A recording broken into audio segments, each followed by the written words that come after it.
Bom dia a todos, bom dia a todas, bom dia para você que está nos assistindo pela TV UFMA no Maranhão e pela Pop TV em Sobradinho e Porto Alegre. Sejam todos muito bem-vindos e bem-vindas ao nosso ICL Mercado Investimentos. E hoje um programa diferente, porque a gente vai ter ICL Mercado Investimentos entrevista na sexta-feira. Hoje a gente tem uma convidada muito especial, mas eu não vou dar muito spoiler por enquanto. Eu vou dar primeiro bom dia para o André e depois a gente conta aí a novidade para vocês. Bom dia, André, como você tá? Bom dia, Débora. Bom dia a todos os nossos telespectadores. Entrevista especialíssima hoje aí. A gente vai falar de mercado de trabalho com essa entrevistada. Mas, Débora, você que é fã dela aí, você que conseguiu trazer ela para cá, então vou deixar aí você aí fazer então fazer as boas-vindas aí para nossa entrevistada. Então, introduza aí a nossa entrevistada aí do dia aí no nosso canal. Bom, hoje a gente vai conversar com a Deia Freitas, que é a idealizadora do podcast Não Inviabilize, CEO, dona e proprietária do conglomerado Pônei. Para quem assiste, para quem escuta, vai saber do que eu estou falando. Hoje ela vem conversar aqui com a gente sobre o mercado de trabalho. E a gente chamou a Deia aqui por um motivo muito especial, porque ela está indo na contramão desse mercado de trabalho que a gente vê aí, principalmente dessas relações informais, da deterioração das relações trabalhistas, e ela vai na contramão de tudo isso. E como essa semana a gente falou muito sobre esse assunto, a gente chamou a Deia para ela mostrar aí que é possível pensar diferente nas relações de trabalho, pensar diferente sobre o mercado de trabalho. Então eu vou chamar aqui a Deia conosco. Deia, bom dia, como você está? Bom dia, tudo bem? Então, Prazer estar aqui com vocês. Prazer é todo nosso. Vamos começar aqui, porque a gente quer passar pelo maior número de perguntas possível. E um tema que a gente sempre aborda aqui no programa é a precarização das relações de trabalho. Inclusive, nessa semana, depois de 7 anos da reforma trabalhista, saiu um estudo da FGV apontando que 7 em cada 10 autônomos gostariam de ser CLT. E esse tipo de relação vem crescendo aqui no Brasil, dentro dessa construção neoliberal, e lidar com isso é um dos grandes desafios do mercado de trabalho. Uma parte da nossa audiência é empreendedora, inclusive, e muitas vezes tem na sua renda dependendo do seu negócio, mas não quer deixar o social de lado, não quer ter lucro às custas do trabalhador e não quer, por exemplo, ter um fornecedor mais barato que ele não conhece, a cadeia produtiva. Então, eu queria que você contasse um pouquinho para a gente como foi para você essa trajetória, essa tomada de decisão na sua empresa. Então, se quiser contar aí um pouquinho para a gente, Deia. Bom, quando eu comecei o podcast, eu também não tinha muita noção. Eu vinha já de um mercado da minha área que era muito precarizado. Eu trabalhei muitos anos na área da moda. Então, às vezes você consegue um CLT precarizado, às vezes você consegue só PJ. Então, eu já vinha dessa área. E quando eu comecei o podcast, foi a minha primeira experiência trabalhando com internet. Eu não sabia como ia ser. Então, eu vi ali que eu precisava de algumas pessoas para me ajudar, mas eu não sabia se aquele negócio ia funcionar ou não. Então, eu contratei as pessoas que eu tenho hoje, inicialmente como PJs mesmo, mas tendo muito cuidado com a relação que o PJ tem, né? Porque muita gente contrata o PJ e ele acaba cumprindo horário, cumprindo hierarquias que são aí características da CLT. Então, a gente se conversava uma vez só por semana e se baseava ali naquelas entregas, mas aquilo sempre me incomodou. Mas eu não tinha uma estabilidade financeira ainda para contratar essas pessoas como CLT. Então, acho que ali no final do primeiro ano eu consegui realmente me estabilizar e trouxe as pessoas que estavam trabalhando comigo de PJ como CLT. 2 das pessoas que eu contratei como CLT não se adaptaram ao esquema de CLT, né? Porque também muda para a pessoa que sempre foi PJ, que teve uma liberdade, que teve talvez ali 2 ou 3 empresas que ela trabalhava concomitantemente, né? Então 2 pessoas acabaram saindo, elas escolheram, né? Viram que não dava para elas essa questão da CLT. Mas eu sempre tive essa preocupação, né? De tentar adequar realmente as pessoas que estavam comigo ao sistema de trabalho que eu acredito que é CLT. E daí, uma coisa que é assim, muito importante em relação à sua empresa é a questão de que você toma muitas medidas inclusivas, né? E a gente sabe que está na moda agora essa crítica, agenda woke, é o fim aí do day, né? Que é porque algumas empresas por exemplo, o Jack Daniels falou que não vai mais seguir isso, né? A empresa de Red Pill basicamente está falando aí que não vai mais seguir isso, né? Mas você continua nessa batalha e você tem...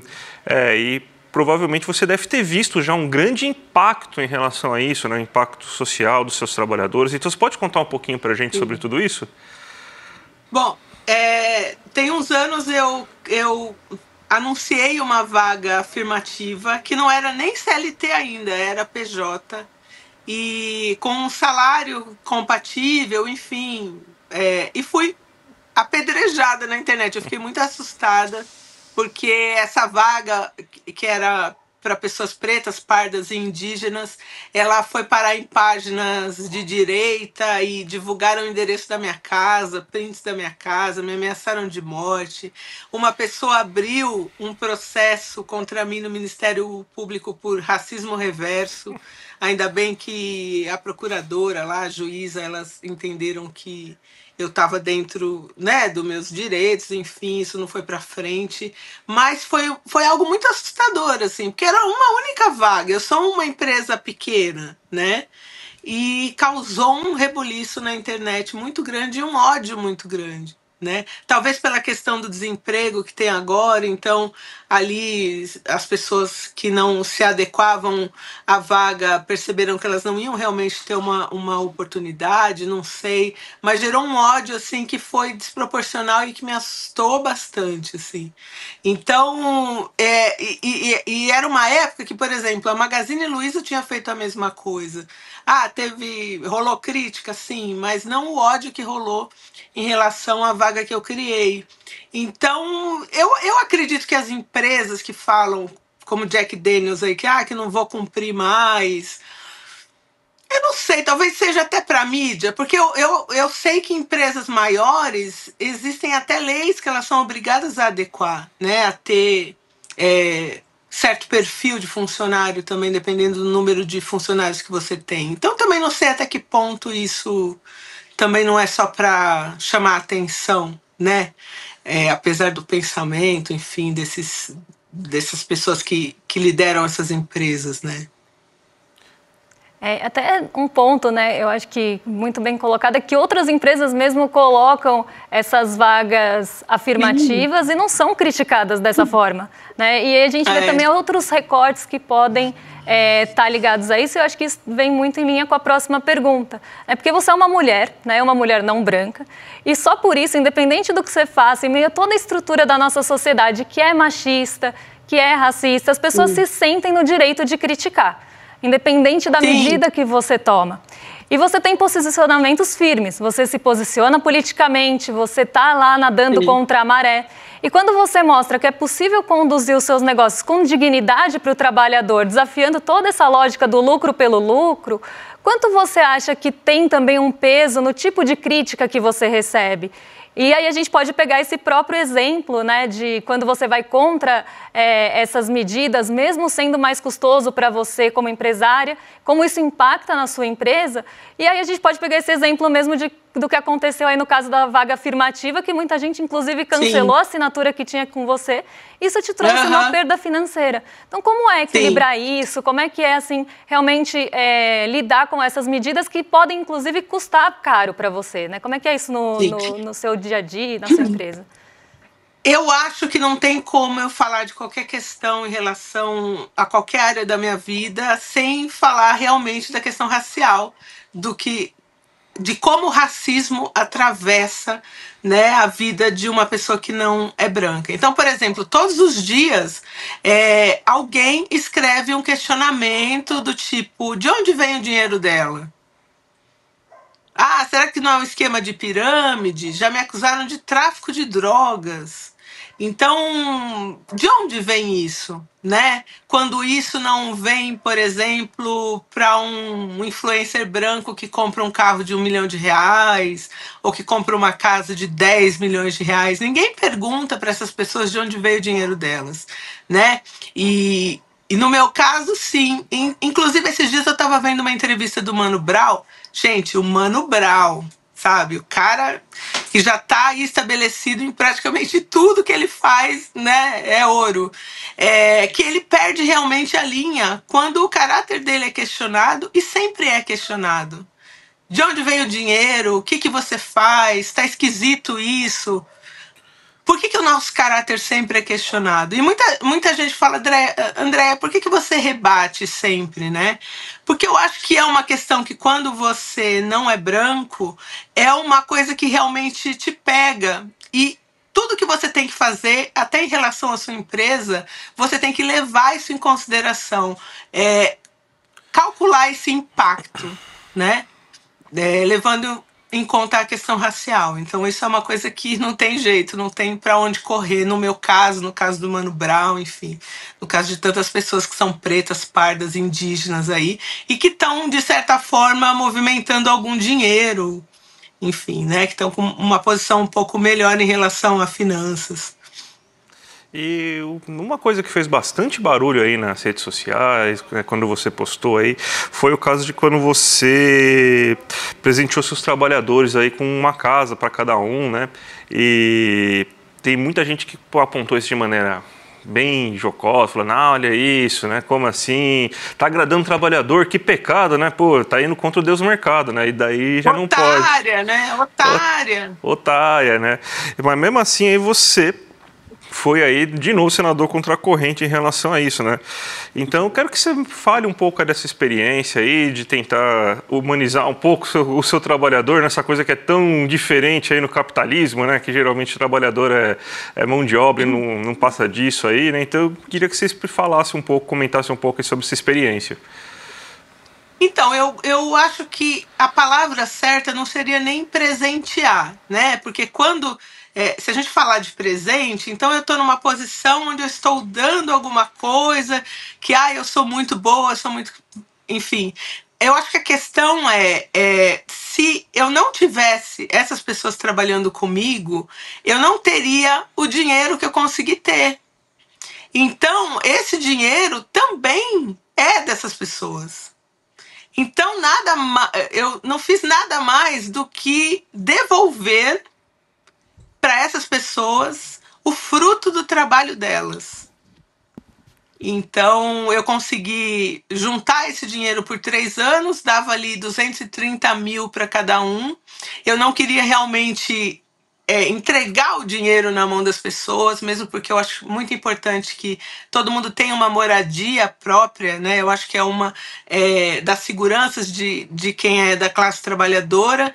Então eu fiz essa proposta para eles, né? De pegar esse dinheiro e de que cada um investisse num apartamento. Então quem achou apartamento de 230 mil ou menos ficou com a diferença, e quem achou um apartamento de 230 mil um pouquinho mais caro, absorveu essa diferença para si, né?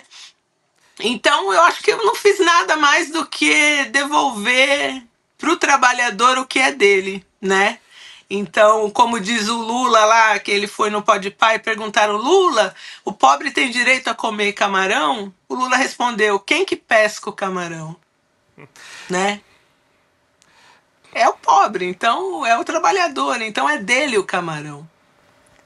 E justamente esse tipo de posicionamento normalmente incomoda muito, né? Porque o trabalhador, por mais que ele produza ali e faça parte disso, o acesso do trabalhador a esse tipo de bem, a qualquer tipo de bem que seja fora do básico, já começa a ser criticado. Então parece que a ideia é manter o trabalhador ali realmente sempre dentro daquela, sempre só ali com acesso a itens básicos. Sim. Se começa, né, a ter um acesso para além da cesta básica, se começa a conquistar mais coisas, aí já começa a ter um questionamento. E eu acho que isso acaba aparecendo muito, inclusive, nessas críticas que você recebe, né? Não só do recorte da classe trabalhadora mesmo, tendo acesso a uma coisa que Muita gente hoje não consegue ter por conta do sistema que a gente tem, mas por muito do que você falou do recorte racial, que uma coisa não tem mesmo como dividir né? Sempre vai atravessar. Sempre vai estar permeado ali. E isso causa mesmo, né? Pra gente causa muita indignação ver ainda gente que pensa dessa forma no Brasil, mas a gente sabe que é um pensamento majoritário. Então é muito importante a gente discutir aqui com você todas essas questões, porque vem muito em linha com o que a gente sempre traz aqui no programa. Então, se quiser trazer mais um ponto aí para a gente que você acha importante sobre a sua trajetória ou até mesmo sobre essas questões, fica à vontade, Déia. Eu acho que quando rolou essa coisa do apartamento, eu recebi alguns empresários ficaram bravos do tipo, mas agora o meu funcionário, sei lá, vai me cobrar disso. E eu acho que as pessoas entendem também que quando você trabalha com internet, por exemplo, o dinheiro que eu acabo gerando na internet é diferente, por exemplo, de um dono de gráfica pequeno, de um dono de lanchonete pequeno. É óbvio que talvez ele não consiga dar um apartamento para cada funcionário. Mas será que, de repente, não consegue dar um vale alimentação que realmente seja decente? Eu acho que é um ponto legal essa questão do apartamento, nem pelo apartamento em si, mas para a gente começar a discutir o que volta para o trabalhador do que ele produz, né? Pegando mesmo aí as mídias, né? O tanto de publicidade que entra numa televisão, o que volta para aquelas pessoas que trabalham naquela emissora, né? O que num jornal, o que volta para aquela pessoa em relação não só ao salário que ela ganha, mas ao que foi levantado em relação a dinheiro do que entrou, entendeu? Volta algum benefício que seja, né? Mesmo que não seja essa divisão de lucros tão completa, né? Então eu acho que vale a pena para a gente começar uma discussão, né? Para o trabalhador, para a gente cair naquilo da mais-valia, né? Para o trabalhador acabar entendendo quanto vale o trabalho dele. Se ele não tiver ali para construir aquele carro que custa 1 milhão, aquele carro que custa 1 milhão, ele não vai existir, né? Então, o trabalho dele é muito importante. Aquele cara que põe o pneu no carro, se ele não colocar, aquele ricaço que vai comprar o carro de 1 milhão, não vai ter o carro, porque não vai ter pneu. Então, eu acho que é um ponto que eu trouxe para a internet, uma discussão que quem é de sindicato, quem já está aí na batalha por direitos trabalhistas, sempre grita isso, né? Mas, de repente, a gente pode agora, por um outro ângulo, trazer isso para a internet, para as pessoas que são mais jovens, que agora eu acho que o trabalho está ainda mais precarizado do que... Eu estou com 49 anos, do que da época que eu comecei a trabalhar, né? Então, talvez a gente consiga despertar isso no jovem também, né? Essa questão dele saber quais são os seus direitos e o valor do seu trabalho. Então, quem sabe, né? A gente consegue levantar essa discussão. É que a gente passou, né, Déia, se a gente for pegar de 2016 para cá, a gente teve uma reforma trabalhista que basicamente acabou com questão de direitos, precarizou e foi uma reforma completamente pró-empresária aí, a mais draconiana possível.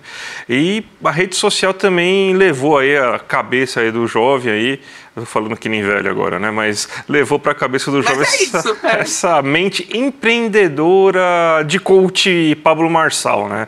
Que é basicamente, eu vou ser um self-made man, eu vou trabalhar aí com a internet, eu não preciso mais estudar, eu não preciso fazer mais nada, eu vou conseguir aí ganhar dinheiro rapidamente, facilmente. Isso aí meio que está levando um pouco, né, a mentalidade hoje do trabalhador hoje em dia. Então ele é contra direito trabalhista, muitas vezes porque ele tem dó do patrão, ele acha que a reforma trabalhista ajudou, na verdade, porque vai gerar mais emprego, que sindicatos só tiram emprego das pessoas. A gente está nessa situação, né, Déia? E não gerou, né? Se a gente for parar para pensar, gerou mais emprego? Não gerou mais emprego, né? Então, eu acho que isso é muito falta de informação também, né? Muito esse papo de E vai lá de trás, né? Ah, tudo que você quiser, se você se esforçar, você consegue. Você não consegue. Você não consegue. Um cara que precisa acordar às 5 horas da manhã e trabalhar e estudar à noite, óbvio que ele vai render muito menos do que aquele cara que não precisa trabalhar, que pode estudar o dia inteiro. Não são iguais as oportunidades, né? Então é uma falácia, é uma fantasia esse papo de que todo mundo tem as mesmas oportunidades. Não tem. Se você é pobre, você já começa muito lá atrás e talvez você não chegue nem para conseguir começar onde está aquele cara que tem uma grana. E esse é um ponto, né? Inclusive, que a gente fala bastante aqui também. E é uma reflexão super importante, porque essa construção, principalmente com esse crescimento mesmo do pensamento neoliberal, que a pessoa vai ser CEO de si mesma e que todo mundo vai conseguir o sucesso se esforçar. Isso joga nas costas do trabalhador, joga nas costas de quem está ali na batalha, que se ela não se esforçar, se ela não ter sucesso, é porque ela não se esforçou o suficiente. E isso é muito ali oportuno para quem, inclusive, vai explorar essa mão de trabalho, essa mão de obra, essa força de trabalho, sim, vai realmente se aproveitar desse discurso para explorar cada vez mais essas pessoas. A gente até sim, trouxe, né, citando esse estudo da FGV, a gente trouxe aí na semana que os maiores autônomos, né, a maior parte dos autônomos ganha até 1 salário mínimo e só 1% ganha mais de 10 salários mínimos. Então essa é a realidade do nosso Brasil. E colocar um discurso dessa forma, que você só não tem sucesso se você não se esforça, é porque você não mereceu, essa falsa meritocracia, né, deixa as pessoas ali adormecidas em relação ao fato que elas saíram às vezes de patamares muito diferentes, pontos de partida muito diferentes. Então essa é uma discussão assim que tem que ser trazida à tona, e acho que você tem feito um trabalho bem fantástico em relação a isso, porque coloca na internet mesmo essa discussão, por mais que vou ser alvo de críticas, mas estou colocando um pensamento ali. E isso é muito importante justamente para mostrar essas desigualdades, para jogar luz, né, no aprofundamento dessas desigualdades, inclusive. Eu acho que até a questão da jornada de trabalho também, que tem, se eu trabalhar mais, eu vou ganhar mais e vou ser melhor sucedido. Eu fiz um teste na minha empresa da gente trabalhar 4x3. Então, da gente trabalhar de segunda a quinta-feira e ver se ia impactar nas entregas, no que a gente fazia. Dentro da minha área, no meu podcast, não interferiu em nada. Então, a gente segue. Eu mudei na CLT mesmo, a gente alterou o contrato para uma hora a menos e um dia a menos na semana. Então, a gente trabalha de segunda a quinta e folga sexta, sábado e domingo. Isso não impactou. Isso também gerou uma discussão boa na internet sobre empresas que poderiam e não poderiam fazer isso. E a gente chegou à conclusão ali, né, debatendo no Twitter, que todas poderiam, porque se você faz uma jornada de 4x3, você acaba criando mais um turno e criando mais empregos, né? Então, mas vai onerar? Vai, é uma questão de reestruturação, talvez que agora ninguém vai querer ter essa discussão. Mas é impossível a gente dizer que é bom para o trabalhador trabalhar 6x1, folgar no domingo. O que ele faz do restante da vida dele, se não só trabalhar, né? Isso também vai gerar um trabalho de boa qualidade? Então, é esse tipo de experimento que eu estou aplicando na minha empresa e que eu acho que levanta boas discussões, né? E está dando certo. Pelo menos até agora está dando certo. É interessante você puxar esse ponto, até porque a gente provavelmente vai ter um problema de desemprego aí estrutural, né? Muita inteligência artificial, cada vez mais mecanizado, e a gente parece que é meio burro, né? Porque a gente parte aí de fazer as pessoas trabalhar mais, sendo que a tendência é que você tenha menos empregos, né? Então, isso aí, desde 1930 já se falava, né? Que tem um texto aí famoso aí de um economista que falava aí que hoje a gente deveria estar trabalhando somente 3 horas por dia, né? O que a gente vê, na verdade, é que a gente tem jornada 6x1, né? Então, basicamente é isso que acontece, né? Eu acho que a 4x3 seria ideal para todo mundo, porque você cria mais um turno, total mais um turno, mais uma. Você pode contratar mais uma galera para trabalhar, né? Como isso vai impactar na saúde financeira da empresa é uma questão de realmente você reestruturar tudo, né? De ver como vai ser. Mas eu acho que esse arranjo vai chegar uma hora que vai precisar ser feito. E até puxando aí um gancho disso, né, dessa reestruturação e como isso vai impactar na estrutura da empresa, muita gente quer precarizar realmente o máximo, explorar o máximo, então 6x1 com jornada exaustiva, porque quer maximizar o lucro no final das contas a qualquer custo. E normalmente o custo acaba estourando no lombo do trabalhador. A gente sabe, a corda sempre vai romper para o lado mais fraco ali. Então, essa discussão é super importante porque ela também repensa essa lógica, né? Uma lógica que vem muito dessa lógica de mercado que a gente está inserindo, que é o lucro a qualquer custo. Então, vou sempre maximizar meu lucro e eu vou minimizar os meus custos e, com isso, eu vou ali, mais uma vez, ter sucesso, né? O sucesso está às custas de quem? E aí a gente junta com o que a gente estava falando. Quem produziu esse sucesso? Então, é quase uma coisa de redistribuição e de um pensamento diferente da forma de ter lucro, assim. Sim. Outra coisa que eu acho importante a gente abordar é sobre a questão do home office, né? Que agora voltou aí essa discussão com tudo, híbrido, não híbrido, volta, não volta. A gente sabe que isso está muito atrelado também em relação ao mercado imobiliário, né? O que vão fazer com esses prédios comerciais se todo mundo trabalhar home office, né?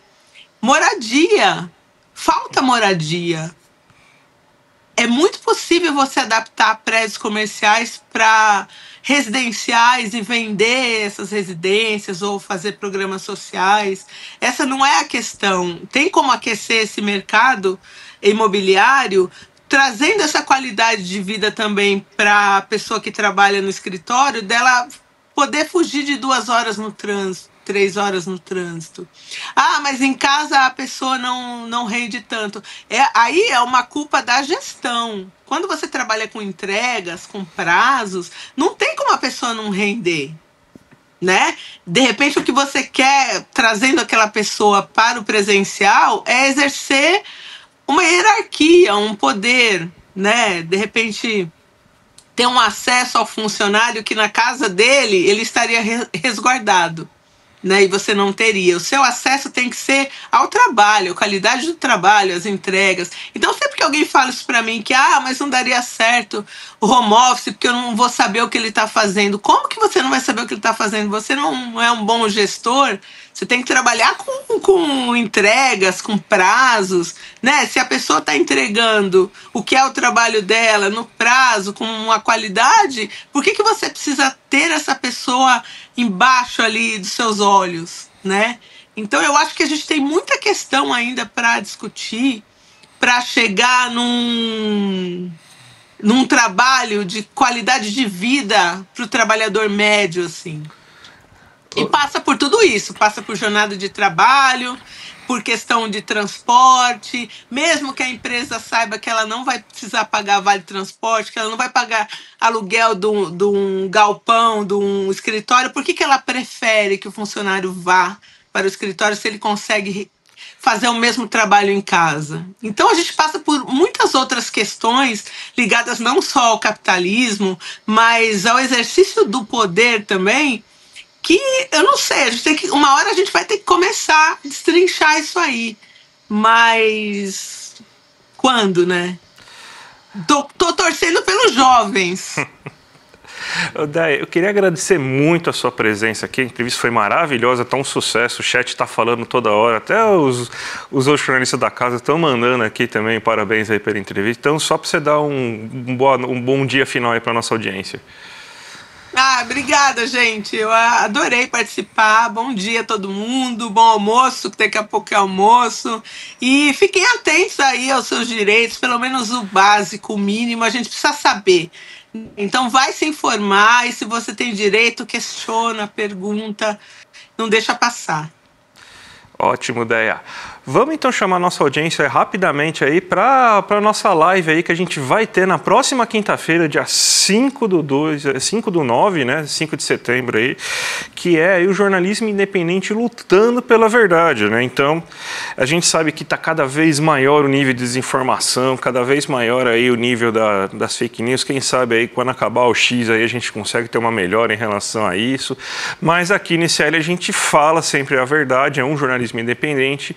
E é muito importante vocês entenderem o que a gente faz aqui. Então, a gente marcou um bate-papo muito interessante aí com Juliana Dalpiva, Chico Pinheiro, Leandro Demore, Roberta Garcia e o Eduardo aí, para falar aí sobre isso aí na próxima quinta-feira, né? Então, gente, o link aí para você entrar aí, para você participar da luta aí com a gente aí, tá aqui embaixo, iclmercado.com.br.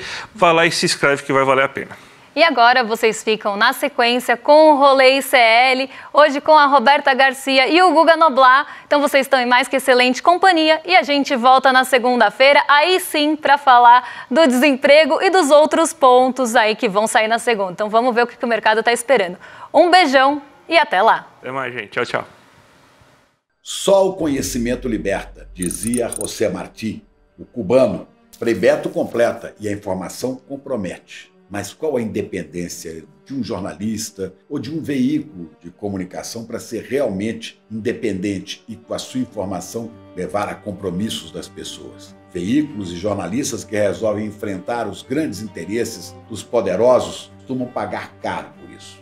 É sobre esse assunto que a gente quer conversar com você. Eu estarei aqui no ICL com Eduardo Moreira, com a Juliana Dalpiva e com o Leandro Demore para falar exatamente sobre isso. Nós vamos falar aqui de vários ataques e ameaças que nossos colegas sofrem quando resolvem assumir com liberdade o exercício do jornalismo. O ICL foi considerado, numa pesquisa da Escola Superior de Propaganda e Marketing, o veículo de jornalismo mais confiável no Brasil, à frente, inclusive, da grande mídia, à frente da TV Globo, da Globo News, de outros sites. É a importância do jornalismo livre que estamos fazendo, mas isso tem um preço. E nós queremos convidar você para estar conosco nesta conversa dia 5 de setembro, vai cair numa quinta-feira, às 8 da noite. Só conhecimento